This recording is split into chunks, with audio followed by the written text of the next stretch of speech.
E vem conferir a crítica do live action de Ghost in the Shell.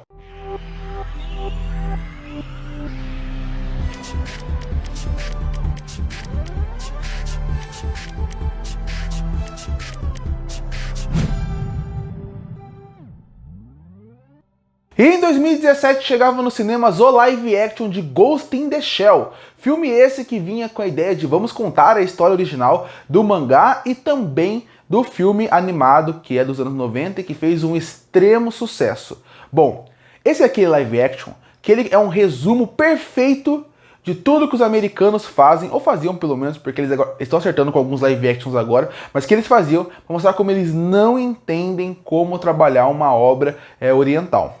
Porque esse filme, ele tem visualmente uma qualidade muito interessante. Porque quando você pensa em Ghost in the Shell, aquele mundo futurista, visualmente é muito interessante. Eu gosto muito de como eles trabalham a parte do Japão como um todo, aquelas propagandas que aparecem, inclusive, aquelas propagandas que tem dentro do filme aqui são muito criativas. Isso funciona muito bem, é inegável, eles conseguem criar um mundo de ficção científica muito interessante ali visualmente, que passa um futuro que precisava. Outra coisa que é interessante também são algumas sequências de ação. Eu não acho o diretor excelente, eu acho que alguma sequência de ação ele poderia ser melhor e mais criativo na forma como ele trabalhava todo o seu filme, mas quando você pensa, a primeira cena eu acho excelente. Acho excelente mesmo, acho ela muito boa, uma ótima introdução, você entende muito bem quem é a Makoto e mais do que isso, você entende também como funciona aquele universo com os robôs, quem é serviçal, quem não é. Você entende muito bem essa sequência.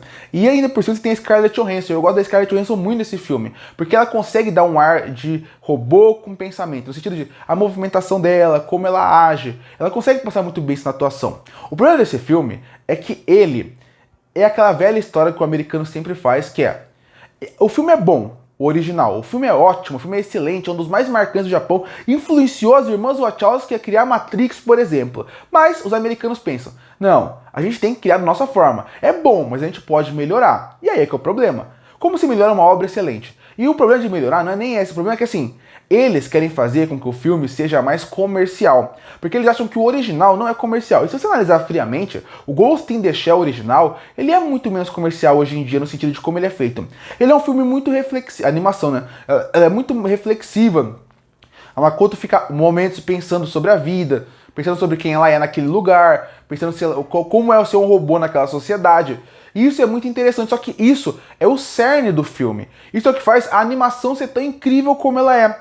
É como eles conseguem pegar aquela personagem e esses momentos que são mais calmos, 1 minuto de uma trilha excelente da animação, fazendo ela refletir sobre tudo, cria camada pra personagem, cria camada pro universo. Você vê aquele cenário, você vê aquela luminosidade, você vê tudo, coloca uma ambientação para você estar lá dentro. Ghost in the Shell, a animação, ela é feita para você assistir e quando você está assistindo, você refletir sobre ela, entender seu lugar no mundo. Ele não influenciou tanta gente à toa. Aí chega a versão americana live action. Eles pensam, tá, mas esse filme não é comercial. Então a gente tem que fazer aquele Ghost in the Shell virar comercial. Mas para virar comercial, a gente tem que largar tudo que a animação fez. Então praticamente eles criam um filme novo que não funciona. Começando com a parte envolvendo a origem de cada coisa. Porque no Ghost in the Shell você já começa sabendo as informações, e as que não são relevantes você não precisa saber. Aqui, por exemplo, você tem personagens que eles têm que ter a origem de algumas partes cibernéticas deles. Não vou falar para não dar spoiler caso você queira ver,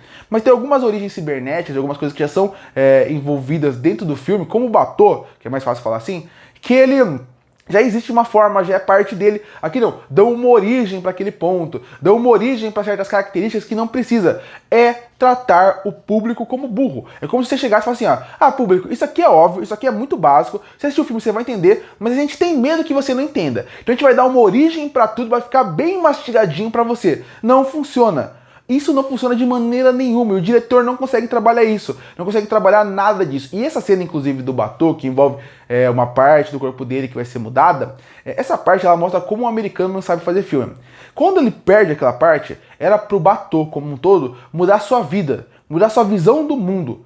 Se fosse uma animação em si, ele ia transformar numa cena meio reflexiva, de como ele se sente agora vendo o mundo de uma outra forma, como ele se sente daquela forma diferente. No filme não, ele tem aquilo, ele faz uma piadinha e trabalha com uma super arma tecnológica. Não funciona muito bem assim, porque essa origem trata o público como burro e cria explicações que a gente não precisava. Então esse é o primeiro problema do filme. O segundo foi o que eu falei, Ghost in the Shell ele se ganha pela sua reflexão. As sequências de ação na animação, elas são muito boas, muito bem animadas, excelentes, mas todas elas têm uma função, todas elas têm um motivo para estar ali e ela conversa perfeitamente com a história. É como se você visse a ação, achasse incrível e pensasse, nossa, como isso é mais reflexivo. Como a famosa cena onde ela corre invisível na água. Essa cena é fantástica na animação porque ela cria uma reflexão maior como ela termina. Aqui não, aqui é para criar uma referência a essa mesma cena, mas mais do que isso, o filme tem que ser muito rápido, ele tem que ser muito corrido, porque ele tem medo que o público não se prenda no que eles estão contando. E com medo de não prender o público, o que acaba acontecendo? Você acaba perdendo a reflexidade, a reflexão que o filme pode ter. Perdendo o principal dele, que é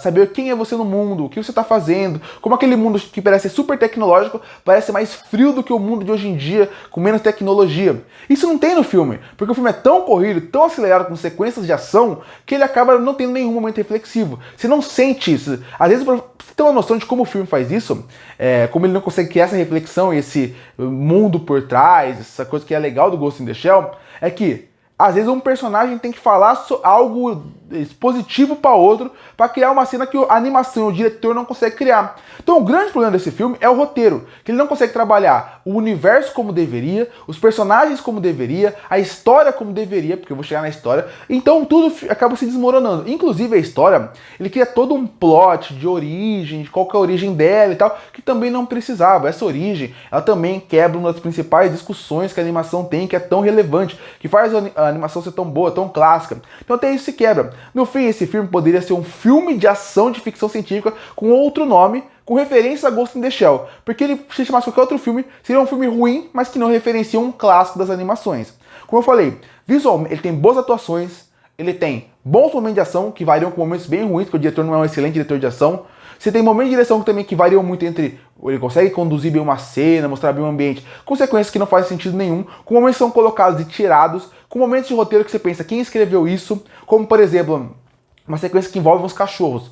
Tem uma sequência que envolve os cachorros que ela não faz sentido nenhum, e a conclusão dela é pior ainda como foi feito. É um filme sem alma, sem vida, e que não entendeu a obra clássica. É como eu falei, parece que são os americanos assistindo aquela versão e falando, deu muito certo, virou um clássico, mas a gente não quer, a gente vai fazer a nossa versão, mas a nossa versão tem que ser mais mastigada para o público como um todo. E um filme como esse, ser mastigado, você estraga o universo. E por isso que ele é um filme que você pode até se impressionar visualmente, gostar das atuações, mas ele é uma ficção científica fraca e uma adaptação de Ghost in the Shell horrível. Concluindo, o live action de Ghost in the Shell, ele tem boas atuações, ele tem um universo rico que vem da animação, que tem uma direção que consegue em alguns momentos gerar o entretenimento com alguma sequência de ação que são funcionais, mas Ghost in the Shell é além disso. Ghost in the Shell são os personagens, o seu desenvolvimento e as discussões que vêm através desses personagens. É um universo que visualmente é rico, porque ele diz muito mais do que a imagem. No fim, Ghost in the Shell ele é uma cópia oca do que é a versão original. Ele é um filme que, se você pensar como filme de ficção científica, ele é fraco. Como a adaptação de Ghost in the Shell, ele é horrorosa. E por isso que eu fecho o live action de Ghost in the Shell com uma nota 3,5 de 10. Curte para fortalecer o canal, se inscreve para não perder os próximos vídeos. E aí, o que acha do live action de Ghost in the Shell? Você gosta ou não? Comenta aqui embaixo. Eu volto no próximo vídeo.